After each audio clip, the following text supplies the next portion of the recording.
All right, what's up, fantasy fans? Today I want to tell you about the book that got me out of a reading slump.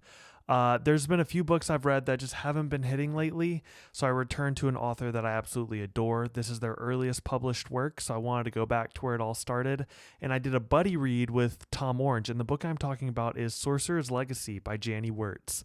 Now, this may not be quite as polished as Master of White Storm, The Gallant, Curse of the Mistwraith, but man, was it a fun ride. I do have some qualms with it. It's not a perfect 5 out of 5 like most of her books, but it's like a 4.5. It was very enjoyable. It you could read it in 2 sittings. Janny Words has described it as that I don't write beach reads, but this is the closest to a beach read.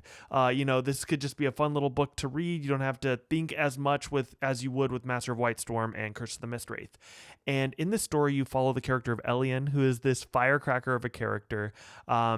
She's Whereas a lot of Janny Wirt's characters, you're never quite sure what's going on in their head. Elian will tell you what's going on in her head. But there are court politics, so she has to play with that. But she is very much boom out there. She is who she is, and you follow her right after her husband has died, and she is pregnant, and she is a war prize for the Kadrak Empire.